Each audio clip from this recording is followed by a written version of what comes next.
Depuis plusieurs mois, un changement profond semble s'opérer dans l'équilibre géopolitique mondial.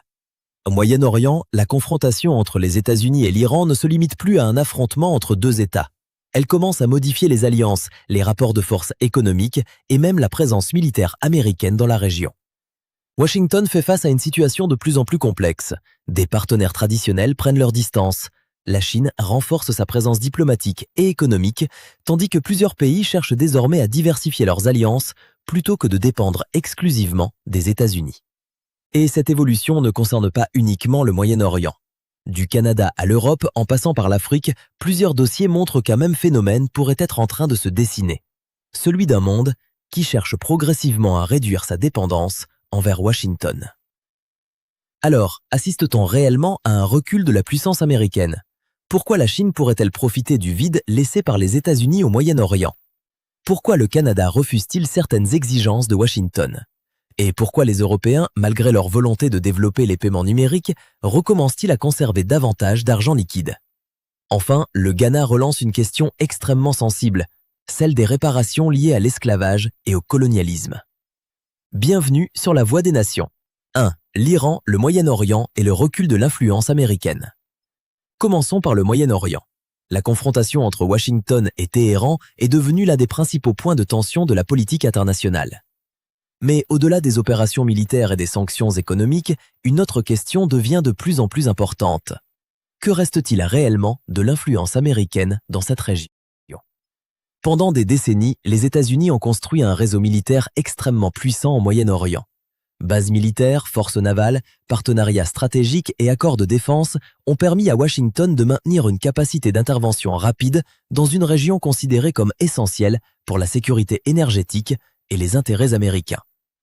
La présence américaine ne reposait donc pas uniquement sur la volonté de protéger ses alliés, elle permettait également aux États-Unis de projeter leur puissance et de contrôler une partie importante de l'équilibre stratégique régional. Mais cette architecture semble aujourd'hui subir de fortes pressions. Les difficultés rencontrées par Washington dans son affrontement avec l'Iran soulèvent des interrogations sur la capacité américaine à maintenir durablement une présence militaire aussi importante. Le problème est également économique. Les États-Unis cherchent à réduire certaines dépenses extérieures et à éviter de consacrer des sommes considérables à des opérations qui, selon Washington, ne répondent plus directement aux priorités nationales. Cette évolution s'inscrit dans une transformation plus large de la stratégie américaine, l'idée selon laquelle les États-Unis doivent être présents partout, défendre leurs alliés partout et financer une partie importante de la sécurité mondiale est de plus en plus contestée. Et c'est précisément ici que le dossier iranien devient particulièrement intéressant. 2. La guerre économique de Washington peut-elle fonctionner ? Face à l'Iran, les États-Unis disposent d'une arme particulièrement puissante, les sanctions économiques.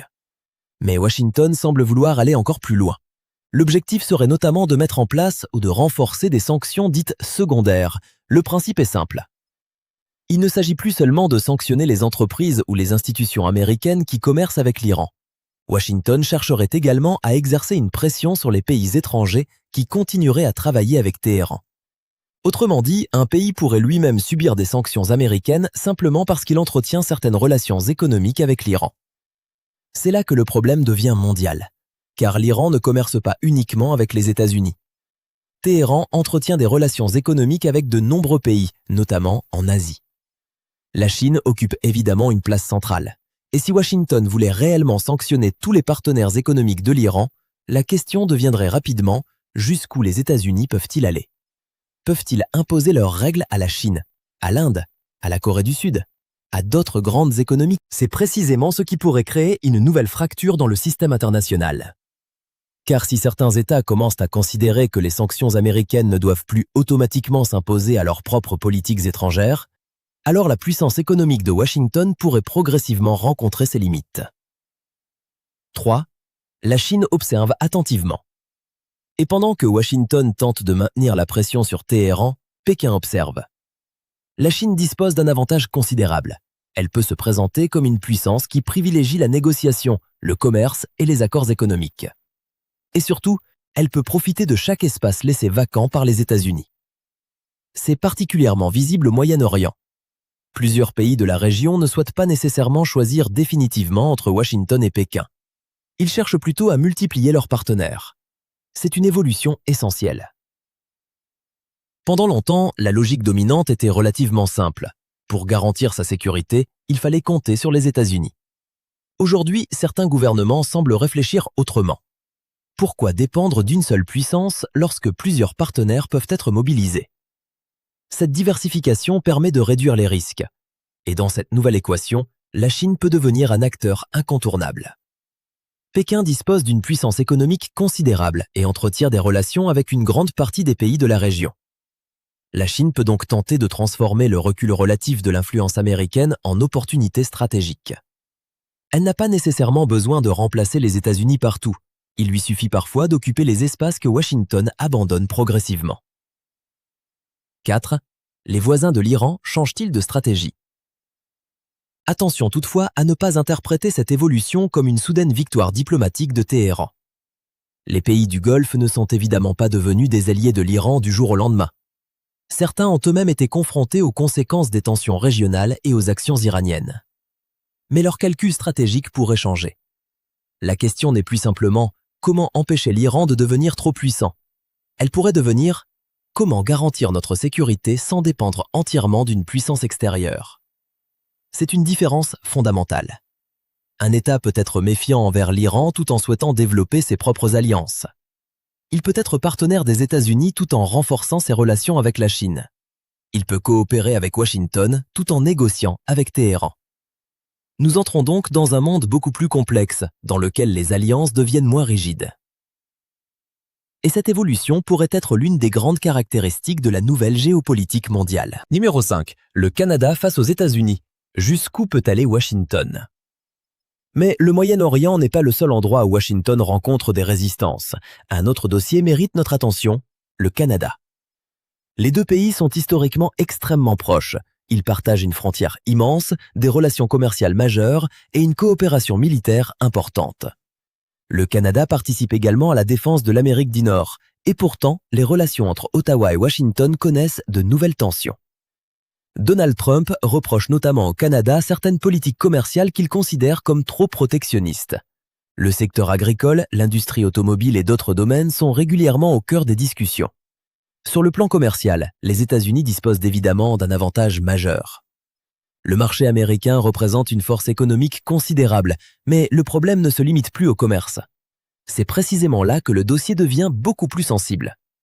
6. Le Canada refuse-t-il de devenir dépendant de Washington? Selon le contenu de la source, certaines exigences américaines auraient été considérées par Ottawa comme incompatibles avec la souveraineté canadienne. L'une des principales inquiétudes concerne la liberté du Canada de développer ses propres relations économiques internationales. Le Canada entretient notamment des relations commerciales et des investissements avec d'autres grandes puissances, dont la Chine. Or, si Ottawa devait demander l'autorisation de Washington avant de conclure certains accords avec des partenaires étrangers, une question fondamentale se poserait. Où commence et où s'arrête la souveraineté canadienne? C'est ici que le débat dépasse largement la question des droits de douane, car un conflit commercial peut être négocié. Une question de souveraineté est beaucoup plus difficile. Et le Canada n'est pas un petit État sans alternative. Il possède ses propres ressources, une économie importante et une position géographique stratégique. Son accès à l'Arctique lui donne également une importance militaire considérable. L'Arctique est devenu l'un des nouveaux grands espaces de compétition entre les puissances. Russie, États-Unis, Canada et autres acteurs surveillent attentivement cette région. Dans ce contexte, perdre la confiance du Canada pourrait donc coûter beaucoup plus cher à Washington qu'un simple désaccord commercial. Numéro 7.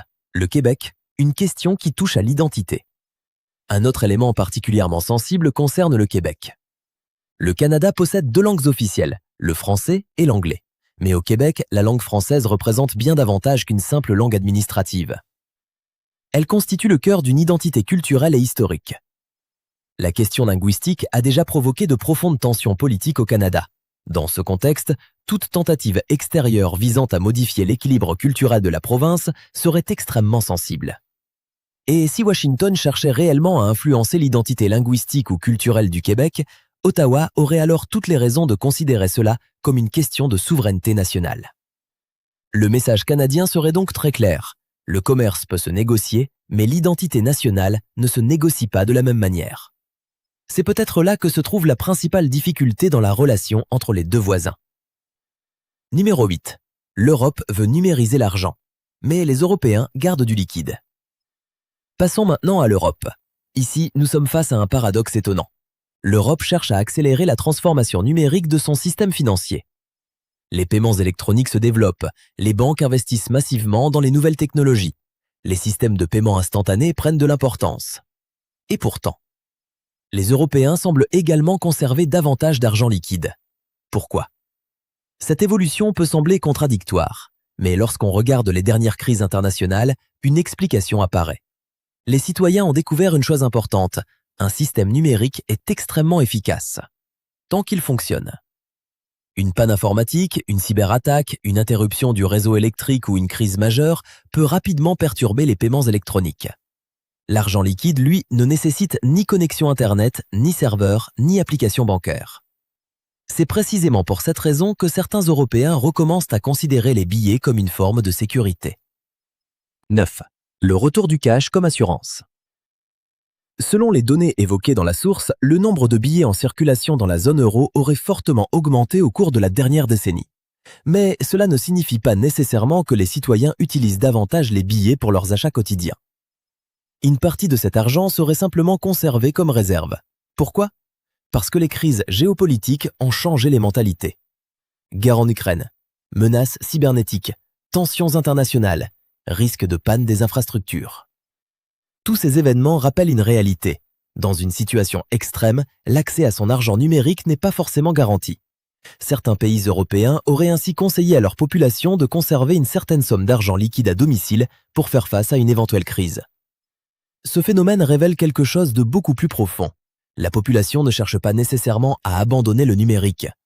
Elle cherche à conserver une solution de secours. Numéro 10. Le problème de la surveillance financière. Mais il existe également une autre dimension. Plus les transactions deviennent numériques, plus elles deviennent traçables. Pour les gouvernements, cela représente évidemment un avantage considérable. La lutte contre la fraude fiscale, le blanchiment d'argent et la criminalité financière peut être facilitée. Mais cela soulève également une question importante. Jusqu'où doit aller le contrôle de l'État sur les transactions financières des citoyens? La question ne concerne pas uniquement un gouvernement particulier, elle concerne tous les gouvernements. Aujourd'hui, vous pouvez parfaitement utiliser votre argent numérique sans avoir le sentiment d'être surveillé. Mais demain, si la quasi-totalité des transactions passe par des systèmes contrôlés ou réglementés, la capacité des autorités à intervenir pourrait devenir beaucoup plus importante. Cela peut être utile pour lutter contre la criminalité. Mais cela nécessite également des garanties très fortes pour protéger les libertés individuelles. C'est précisément pour cette raison que l'argent liquide continue de représenter pour certains citoyens une forme d'autonomie. Il constitue une réserve indépendante des infrastructures numériques. Numéro 11. Le Ghana relance le débat sur les réparations historiques. Et nous terminons avec un dossier particulièrement sensible, celui du Ghana. Le Ghana cherche depuis plusieurs années à renforcer son rôle dans les débats panafricains et l'une des questions centrales concerne les conséquences historiques de l'esclavage et du colonialisme. Pendant plusieurs siècles, des millions d'Africains ont été victimes de la traite négrière, des populations entières ont été déplacées de force, des sociétés ont été profondément bouleversées. Et les conséquences économiques, sociales et démographiques de cette histoire sont encore visibles aujourd'hui. Le Ghana souhaite donc remettre sur la table la question des réparations historiques. Mais de quoi parle-t-on exactement? Il ne s'agit pas uniquement d'argent. Les demandes évoquées peuvent également inclure des programmes éducatifs, des transferts de technologie, des investissements scientifiques, des programmes de santé ou encore une réflexion sur la dette des pays africains. Numéro 12. Peut-on réellement réparer l'histoire? C'est probablement l'une des questions les plus difficiles. Comment calculer le coût de plusieurs siècles d'esclavage? Comment déterminer qui doit payer? Quels pays doivent être concernés? Et surtout, comment mesurer les conséquences économiques d'un système qui a disparu officiellement mais dont certains héritages existent encore? Le Ghana affirme que le débat ne peut pas être ignoré. Pour ses partisans, les difficultés actuelles de nombreuses sociétés africaines ne peuvent pas être séparées complètement de l'histoire de l'esclavage, du colonialisme et de l'exploitation économique. Il souligne notamment les frontières héritées de la période coloniale.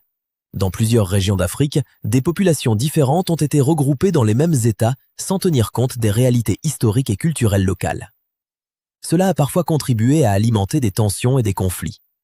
Le débat porte également sur les structures économiques héritées de la colonisation. Pendant longtemps, de nombreuses économies africaines ont été organisées autour de l'exportation de matières premières et de produits agricoles vers les marchés extérieurs. Aujourd'hui encore, plusieurs pays cherchent à sortir de cette dépendance. Numéro 13. La dette africaine au cœur du débat. C'est ici qu'apparaît une autre demande, la question de la dette. Pour certains responsables africains, l'annulation ou la restructuration d'une partie de la dette pourrait permettre aux États du continent de disposer de davantage de ressources pour investir dans l'éducation, la santé, les infrastructures et le développement industriel. Mais cette proposition rencontre évidemment de nombreuses résistances. Les États européens et d'autres pays occidentaux ne sont pas nécessairement prêts à accepter l'idée d'une réparation financière directe. Et c'est compréhensible du point de vue politique. Reconnaître une responsabilité historique peut conduire à des conséquences économiques considérables. Mais le débat ne disparaîtra probablement pas, car une nouvelle génération de dirigeants africains cherche désormais à remettre la question de la souveraineté économique au centre des discussions internationales. Numéro 14. Un même phénomène derrière tous ces dossiers? Et finalement, que peut-on retenir de toutes ces informations? À première vue, l'Iran, le Canada, l'Europe et le Ghana n'ont absolument rien en commun. Pourtant, lorsqu'on les observe ensemble, une tendance apparaît. Dans plusieurs régions du monde, les États cherchent à disposer de davantage d'autonomie. L'Iran tente de résister à la pression américaine. La Chine développe son influence. Les pays du Moyen-Orient cherchent à diversifier leurs partenariats. Le Canada défend son autonomie politique et économique. L'Europe cherche à renforcer sa souveraineté financière et technologique. Et plusieurs pays africains demandent une nouvelle relation avec les anciennes puissances coloniales. Cela ne signifie pas que les États-Unis sont en train de perdre leur puissance, loin de là. Les États-Unis restent l'une des principales puissances économiques, militaires, technologiques et financières du monde. Mais leur capacité à imposer leurs décisions à l'ensemble de la planète semble rencontrer davantage de résistance. Et c'est peut-être cela, le véritable changement. Nous sommes peut-être en train de passer d'un monde dominé par une puissance centrale à un monde beaucoup plus fragmenté. Un monde dans lequel les pays ne veulent plus nécessairement choisir entre Washington et Pékin. Un monde dans lequel les alliances deviennent plus flexibles. Un monde dans lequel les États cherchent à contrôler davantage leurs ressources, leurs technologies, leurs systèmes financiers et leurs partenariats stratégiques. La grande question n'est donc peut-être pas « les États-Unis vont-ils disparaître de la scène mondiale ?» La réponse est évidemment non. La véritable question est plutôt « les États-Unis peuvent-ils encore décider seuls des règles du jeu international ?» Et c'est là que les événements actuels deviennent particulièrement intéressants. Parce que si davantage de pays commencent à diversifier leurs alliances, à contourner certaines sanctions, à renforcer leur souveraineté économique et à construire leur propre réseau de coopération, alors le monde de demain pourrait être très différent de celui que nous avons connu pendant les dernières décennies. Un monde plus multipolaire, plus imprévisible, et peut-être aussi plus difficile à contrôler pour les grandes puissances. Vous êtes sur la Voix des Nations. Si cette analyse vous a intéressé, dites-nous dans les commentaires ce que vous pensez de cette évolution. Les États-Unis sont-ils réellement en train de perdre de l'influence ou sommes-nous simplement en train d'assister à la naissance d'un nouvel équilibre mondial? Votre avis compte. À très bientôt pour une nouvelle analyse de l'actualité internationale.